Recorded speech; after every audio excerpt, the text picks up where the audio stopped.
ഞാൻ doctor Irene Shibu, doctor Basil's homeo hospital, Pandikkad, Malappuram ജില്ല.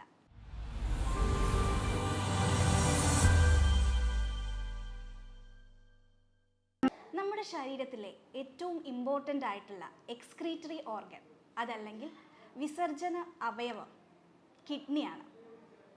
എല്ലാവർക്കും ഒരു ജോഡി കിഡ്നിയാണുള്ളത്. നമ്മുടെ ഉദരത്തിൻ്റെ ഉള്ളിൽ നട്ടലിൻ്റെ ഇരുവശത്തുമായിട്ട് സ്ഥിതി ചെയ്യുന്ന വൃക്കയുടെ ഏകദേശ തൂക്കം എന്ന് പറയുന്നത് 150 ഗ്രാമാണ്. ഈ വൃക്കയുടെ പ്രധാന ധർമ്മം എന്ന് പറയുന്നത് നമ്മുടെ ശരീരത്തിലുള്ള മാലിന്യങ്ങളെ യൂറിൻ വഴി പുറത്ത് കൊണ്ടുവരിക എന്നതാണ്. അതുകൂടാതെ BP കൺട്രോൾ ചെയ്യുക, നമ്മുടെ രക്തത്തിലുള്ള റെഡ് ബ്ലഡ് സെൽസ്, അതായത് ചുവന്ന രക്താണുക്കളെ ഉൽപ്പാദിപ്പിക്കുന്ന ഹോർമോണിൻ്റെ ഉൽപ്പാദനം ഈ കിഡ്നിയാണ് മെയിൻറ്റെയിൻ ചെയ്യുന്നത്.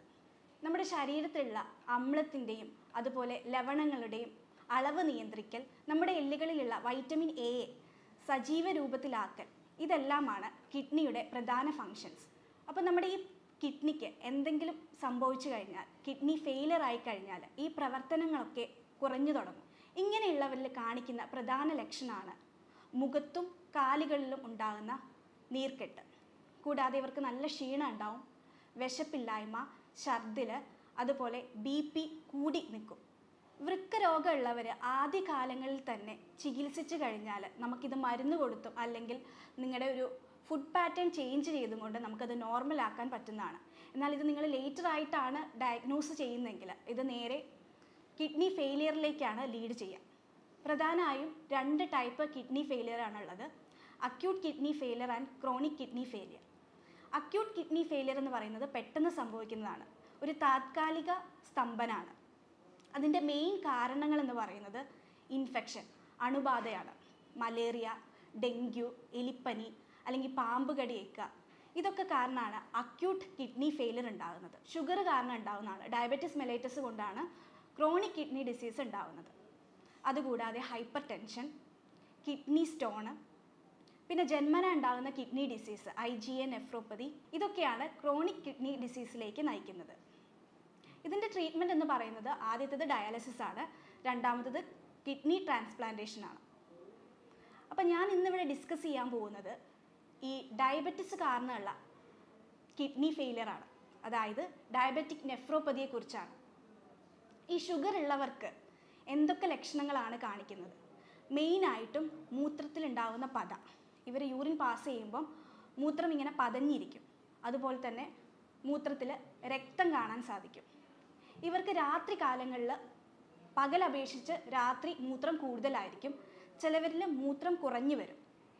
മെയിനായിട്ട് നമുക്ക് ഐഡൻറ്റിഫൈ ചെയ്യാൻ പറ്റുന്നത് അവരുടെ മുഖത്തും അതേപോലെ കാലുകളിലും നീർക്കെട്ടുണ്ടാവും. രാവിലെയൊക്കെ എഴുന്നേറ്റ് വരുമ്പം കണ്ണിൻ്റെ അടിയിൽ നല്ല പഫിനെസ് ഫീൽ ചെയ്യും. അതുപോലെ കാല് കുറേ നേരം തൂക്കിയിട്ട് കഴിയുമ്പം കാലിൽ നീര് വെക്കും. ഇതൊക്കെയാണ് ഡയബറ്റിസ് നെഫ്രോപ്പതിയുടെ പ്രധാന ലക്ഷണങ്ങൾ. ഇനി ഇൻവെസ്റ്റിഗേഷനായിട്ട് നമ്മൾ എന്തൊക്കെയാണ് ചെയ്യേണ്ടത്? മെയിനായിട്ടും യൂറിൻ ടെസ്റ്റാണ് ചെയ്യേണ്ടത്. ഒരു യൂറിൻ റുട്ടീൻ ടെസ്റ്റ് ചെയ്യുക. അതിൽ നിങ്ങൾക്ക് പ്രോട്ടീൻ ലീക്കേജ് ഉണ്ടോ എന്ന് ഐഡൻറ്റിഫൈ ചെയ്യാൻ പറ്റും. പക്ഷേ എയർലി സ്റ്റേജിൽ നമുക്കത് കാണാൻ സാധിക്കില്ല. അപ്പോൾ മൈക്രോ ആൽബുമിനൂറിയ എന്ന ടെസ്റ്റ് ഉണ്ട്, അത് ചെയ്യുക. അതുപോലെ തന്നെ കിഡ്നിയുടെ ഫങ്ഷൻ പ്രോപ്പർ ആണോ എന്നറിയാൻ റീനൽ ഫങ്ഷൻ ടെസ്റ്റ് ചെയ്യുക. അതിൽ 5 പാരാമീറ്റേഴ്സ് ആണുള്ളത്. ആദ്യത്തേത് ക്രിയാറ്റിൻ, രണ്ടാമത്തേത് യൂറിയ, മൂന്നാമത്തേത് പൊട്ടാഷ്യം, നാലാമത്തേത് ബ്ലഡ്. ഈ ക്രിയാറ്റിൻ എന്ന് പറയുന്നത് 1.3 മുകളിലാണെങ്കിൽ അവരൊരു വൃക്ക രോഗിയാണെന്ന് തന്നെ പറയാം. അതൊരു 1.3, ചിലയിടത്ത് 1.5, ചില ലാബിൽ അത് വേരി ചെയ്യും. 1.3യുടെ മുകളിലാണെങ്കിൽ വൃക്ക രോഗം ഉണ്ടെന്ന് തന്നെ പറയാം. യൂറിയ ആണെങ്കിൽ 40 എബോവ് ആവുകയാണെങ്കിലാണ് നമ്മൾ വൃക്ക രോഗം ഉണ്ടെന്ന് കണക്കാക്കുന്നത്. പിന്നെ പൊട്ടാഷ്യം എന്ന് പറയുന്നത് എപ്പോഴും ഒരു 5.2 to 5.3ൻ്റെ ഉള്ളിൽ നിൽക്കുന്നതാണ് ഏറ്റവും നല്ലത്. ലാസ്റ്റാണ് ഹീമോഗ്ലോബിൻ. നമ്മൾ ഹീമോഗ്ലോബിൻ ചെക്ക് ചെയ്യുക, ബ്ലഡ് കുറയുന്നുണ്ടോ എന്ന് നോക്കുക. കാരണം ഈ കിഡ്നിയുടെ പ്രധാന ഫങ്ഷനാണ്, ഞാൻ പറഞ്ഞു, ഈ രക്തത്തിലുള്ള RBC പ്രൊഡ്യൂസ് ചെയ്യുന്ന ഹോർമോൺ, അതായത് എരിത്രോപോയിറ്റിൻ എന്ന ഹോർമോണെ ഉൽപ്പാദിപ്പിക്കുന്നത് കിഡ്നിയാണ്. അപ്പോൾ കിഡ്നിക്ക് എന്തെങ്കിലും ഫെയിലിയർ സംഭവിച്ചു കഴിഞ്ഞാൽ ഈ ഹോർമോൺ പ്രൊഡ്യൂസ് ആവില്ല. അപ്പം റെഡ് ബ്ലഡ് സെൽസ് RBCയുടെ ലെവൽ കുറഞ്ഞു വരും. അതുമൂലം HB കുറയും. പിന്നെ ഉള്ള ടെസ്റ്റാണ് ആൽബുമിനൂറിയ, അതായത് മൈക്രോ ആൽബുമിനൂറിയ. ഇനി ഡയബറ്റീസ് ഉള്ളവർ എന്തൊക്കെ കാര്യങ്ങൾ ശ്രദ്ധിക്കണം എന്നാണ് പറയുന്നത്. മെയിനായിട്ടും അവരവരുടെ വെയിറ്റ് കുറയ്ക്കാൻ ശ്രദ്ധിക്കുക. അതുപോലെ നല്ല വ്യായാമം ചെയ്യുക. നിങ്ങളുടെ ബോഡി അനങ്ങുന്ന ടൈപ്പിൽ, വേർക്കുന്ന ടൈപ്പിലുള്ള വ്യായാമം ചെയ്യുക. ഫുഡിലാണെങ്കിൽ കാർബോഹൈഡ്രേറ്റ്സ് കുറവുള്ള, കംപ്ലീറ്റ് ആയിട്ട് ഷുഗർ കട്ട് ഓഫ് ചെയ്യുക. നിങ്ങളുടെ ഡയറ്റിൽ നിന്ന് ഷുഗർ കംപ്ലീറ്റ് ആയിട്ട് കട്ട് ഓഫ് ചെയ്യുക. അതേപോലെ വെജിറ്റബിൾസ് ധാരാളം കഴിക്കുക. ഫ്രൂട്ട്സ് കഴിക്കാം, ഒരു ലിമിറ്റ് വെച്ച് ഫ്രൂട്ട്സ് നിങ്ങൾ കഴിക്കുക. ലാസ്റ്റ് നിങ്ങൾ ശ്രദ്ധിക്കേണ്ട ഒരു കാര്യമാണ് ഉപ്പിൻ്റെ അളവ്. ഉപ്പിൻ്റെ അളവ് നിങ്ങൾ പരമാവധി കുറയ്ക്കുക. ഒരു ദിവസം എടുക്കേണ്ട ഉപ്പിൻ്റെ അളവ് എന്ന് പറയുന്നത് 6 ഗ്രാമിൽ കുറവാണ്. അത് ഏകദേശം 1/4 ടീസ്പൂൺ ഉപ്പ് മാത്രമേ നിങ്ങൾക്ക് ഒരു ദിവസം എടുക്കാൻ പറ്റുള്ളൂ. പിന്നെ ഞാൻ പറഞ്ഞു, പ്രധാന ലക്ഷണത്തിൽ പെടുന്ന ഒന്നാണ് നീർക്കെട്ട്. ഈ മുഖത്തും കാലിലൊക്കെ ഉള്ളവർ, നീർക്കെട്ടുള്ളവർ എത്ര വെള്ളം കുടിക്കണം എന്നുണ്ട്. അതൊരു 3 to 4 ഗ്ലാസ് വെള്ളമാണ് നീർക്കെട്ടുള്ളവർ കുടിക്കാൻ പാടുള്ളൂ. എന്നാൽ നീർക്കെട്ടൊന്നും ഇല്ലാത്തവരാണെങ്കിൽ ഒരു ദിവസം ഒരു നോർമൽ ഹെൽത്തി പേഴ്സണിൻ്റെ യൂറിൻ ഔട്ട്പുട്ട് എന്ന് പറയുന്നത് 2 to 2.5 ലിറ്ററാണ്. ആ ഒരു 2.5 ലിറ്റർ യൂറിൻ ഔട്ട്പുട്ട് ആവണമെങ്കിൽ എത്രത്തോളം വെള്ളം കുടിക്കാവോ അത്രത്തോളം വെള്ളം നിങ്ങൾക്ക് കുടിക്കാവുന്നതാണ്. ഇനി എന്തൊക്കെ ഫുഡ് നമുക്ക് ഉൾപ്പെടുത്താം എന്നുള്ളതാണ്. അതായത് ഫ്രൂട്ട്സ്, വെജിറ്റബിൾസിൽ അത് ഏതൊക്കെ ഫ്രൂട്ട്സ് കഴിക്കണം, ഏതൊക്കെ വെജിറ്റബിൾസ് കഴിക്കണം എന്ന് ഞാൻ പറഞ്ഞു തരാം. ഫ്രൂട്ട്സിലാണെങ്കിൽ നമ്പർ 1 ആണ് ഗ്രീൻ ആപ്പിൾ. ഗ്രീൻ ആപ്പിളിൽ കലോറി കുറവാണ്. അതുപോലെ തന്നെ അതിൽ വൈറ്റമിൻ എയും വൈറ്റമിൻ സിയും ധാരാളം അടങ്ങിയിട്ടുണ്ട്, ഫൈബറും ധാരാളം അടങ്ങിയിട്ടുണ്ട്. അപ്പോൾ നിങ്ങൾ ശ്രദ്ധിക്കണം, നിങ്ങളുടെ പൊട്ടാഷ്യത്തിൻ്റെ ലെവൽ നിങ്ങൾ നോക്കണം. കമ്പാരിറ്റീവ്ലി ഈ ഗ്രീൻ ആപ്പിളിൽ പൊട്ടാഷ്യം ലെവൽ കുറവാണ്. അതുകൊണ്ട് നിങ്ങൾക്ക് എന്നും കഴിക്കണം എന്നല്ല പറയുന്നത്, നിങ്ങൾക്ക് ഒരു പീസ് ഒരു ഡേ എടുക്കുന്നതിൽ കുഴപ്പമില്ല. രണ്ടാമത്തതാണ് പപ്പായ. പപ്പായയിലും ധാരാളം വൈറ്റമിൻ എ, വൈറ്റമിൻ സി അടങ്ങിയിട്ടുണ്ട്. അതുപോലെ കലോറി വളരെ കുറവാണ് പപ്പായയിൽ. പപ്പായ എടുക്കുന്നതിൽ തെറ്റില്ല. പപ്പായയിൽ കമ്പാരിറ്റീവ്ലി പൊട്ടാഷ്യം കുറവാണ്. അടുത്തത് പേരയ്ക്കയാണ്. പൊട്ടാഷ്യം കൂടുതലുള്ളവർ പേരയ്ക്ക ഒരിക്കലും എടുക്കരുത്. പൊട്ടാഷ്യം ലെവൽ നോർമൽ ആണെങ്കിൽ നിങ്ങൾക്ക് പേരയ്ക്ക എടുക്കാം. നെക്സ്റ്റ് വണ്ണാണ് ഇലിമ്പിക്ക, ബിലിമ്പിക്ക എന്നൊക്കെ പറയും. അത് കൊളസ്ട്രോൾ ലെവൽ കുറയ്ക്കാനും അതുപോലെ BP കുറയ്ക്കാനും അമിതഭാരം കുറയ്ക്കാനും എല്ലാവരും ജ്യൂസ് അടിച്ച് കഴിക്കാറുണ്ട്. ഈ ബിലിമ്പിക്കയിൽ കാൽഷ്യം ഓക്സലേറ്റ് അടങ്ങിയിട്ടുണ്ട്. അപ്പോൾ നമ്മളിത് ധാരാളം ജ്യൂസ് അടിച്ച് കുടിക്കുകയാണെങ്കിൽ കിഡ്നിയിൽ സ്റ്റോൺ ഓക്സലേറ്റ് ക്രിസ്റ്റൽസ് ഫോം ചെയ്യാൻ സാധ്യതയുണ്ട്. അപ്പം ആ ബിലിമ്പിക്ക കഴിക്കുന്നവരാണെങ്കിൽ അതൊന്ന് കുറയ്ക്കാം. ഇനി രണ്ടാമത് വെജിറ്റബിൾസ്. എന്തൊക്കെ വെജിറ്റബിൾസ് നമുക്ക് കഴിക്കാം? നിങ്ങൾ വെജിറ്റബിൾസും ഫ്രൂട്ട്സും കഴിക്കുമ്പോൾ ശ്രദ്ധിക്കേണ്ട ഒരു കാര്യമുണ്ട്, നിങ്ങളത് നന്നായി വാഷ് ചെയ്തതിന് ശേഷം വേണം കഴിക്കാൻ. വെജിറ്റബിൾസിൽ നമ്പർ 1 പറയുന്നതാണ് ക്യാപ്സിക്കം.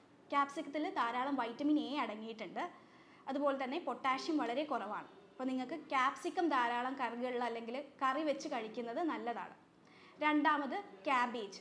ക്യാബേജിൽ ധാരാളം വൈറ്റമിൻ എ, വൈറ്റമിൻ കെ അടങ്ങിയിട്ടുണ്ട്.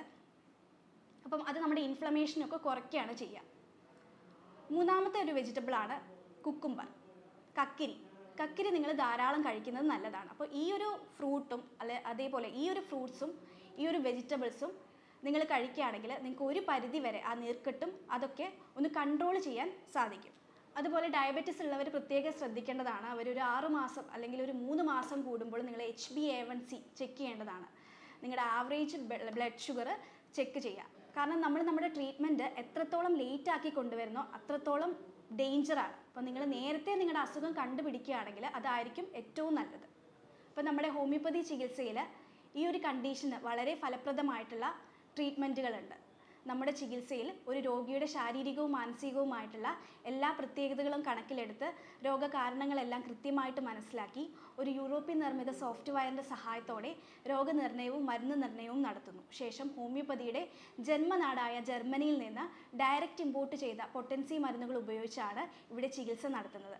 നിങ്ങൾക്ക് നേരിട്ട് ഹോസ്പിറ്റലിൽ വരാൻ ബുദ്ധിമുട്ടാണെങ്കിൽ നിങ്ങൾക്ക് ഓൺലൈൻ വഴി നിങ്ങളെ ഫോണിൽ വിളിച്ച് നിങ്ങളുടെ ലക്ഷണങ്ങളെല്ലാം കൃത്യമായിട്ട് ചോദിച്ചതിന് ശേഷം മെഡിസിൻ നമ്മൾ കൊറിയറായിട്ട് അയച്ചു തരുന്നതായിരിക്കും. നിങ്ങൾക്ക് എന്തെങ്കിലും ഡൗട്ടുകൾ ഉണ്ടെങ്കിൽ, ഞാൻ ഈ പറഞ്ഞ കാര്യങ്ങളിൽ നിങ്ങൾക്ക് എന്തെങ്കിലും ഡൗട്ടുകൾ ഉണ്ടെങ്കിൽ നിങ്ങൾക്ക് താഴെ കാണുന്ന നമ്പറിൽ എന്നെ കോൺടാക്റ്റ് ചെയ്യാവുന്നതാണ്. സ്നേഹത്തോടെ doctor Irene Shibu, doctor Basil's homeo hospital, Pandikkad, Malappuram ജില്ല.